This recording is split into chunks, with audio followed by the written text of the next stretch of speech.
a little while.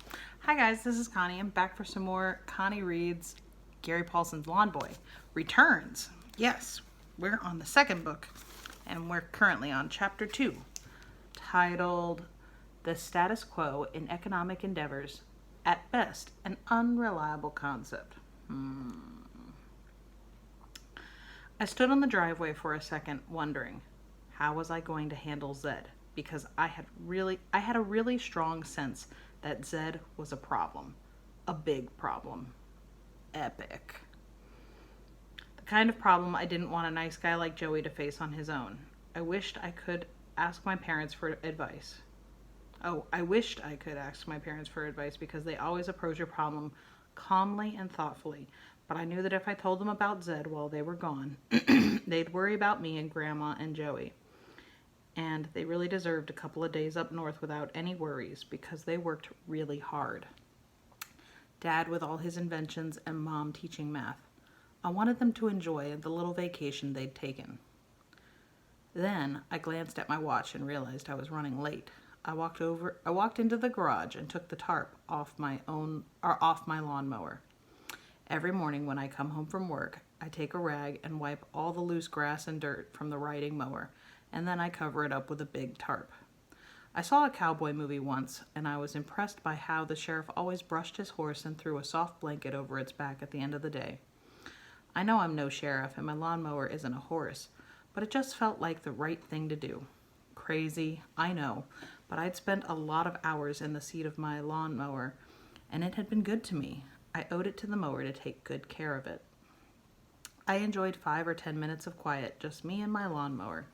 It had started making some weird grinding, buzzing sounds on the drive home last night, and I was tinkering with it, trying to recapture the familiar humming growl I'd come to know, like the sound of my own breathing. "What you doing?" Kenny Halverston and Alan Grabowski, my 2 best friends, came around the corner of the garage and saw me squatting next to the lawnmower.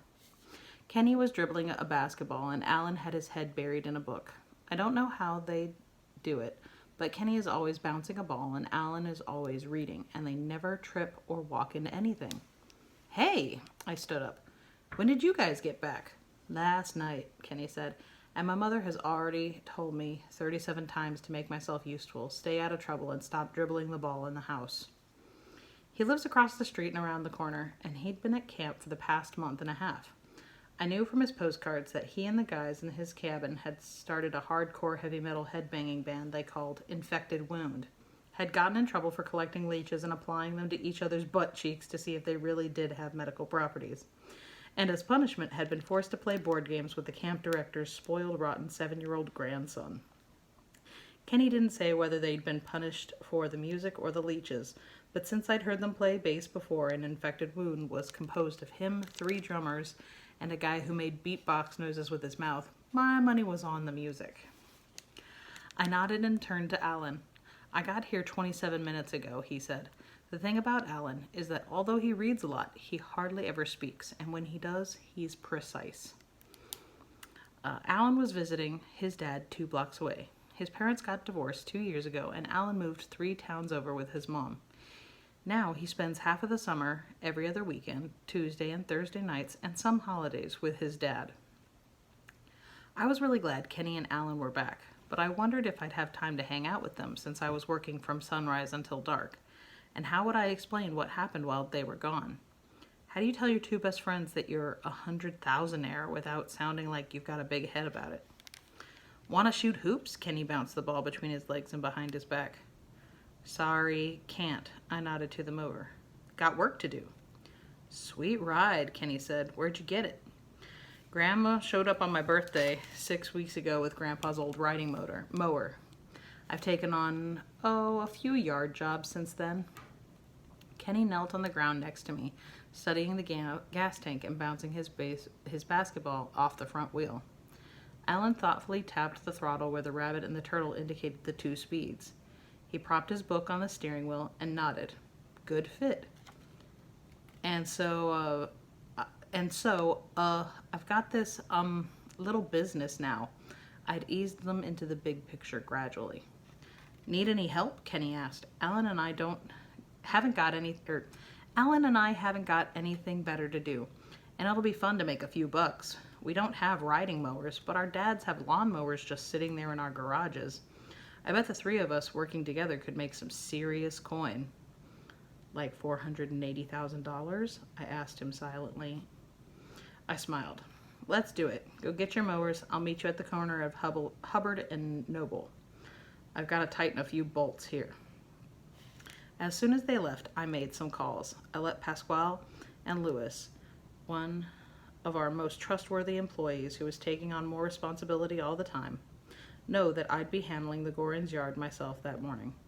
It was the closest account to my house, and it was an enormous corner lot that I figured would give Kenny and Alan a better sense of the work involved.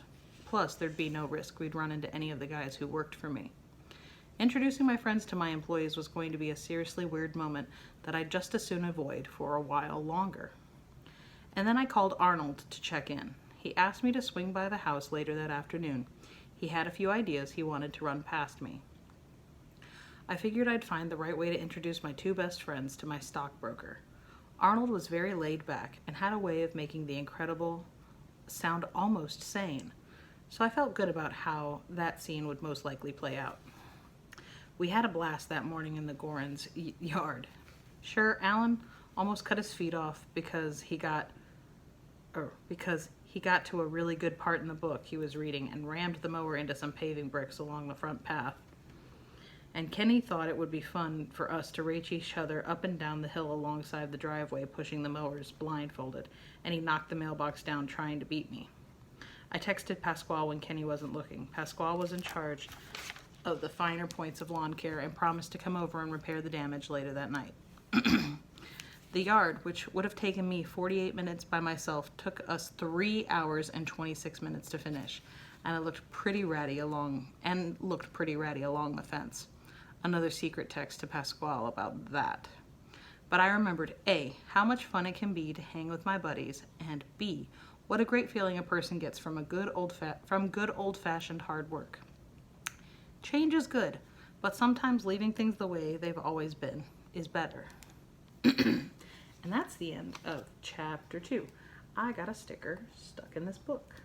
Can't stay there because it's a library book. Be careful with that and enjoy, please and thank you, and I will see you for the next installment later. Have a great one.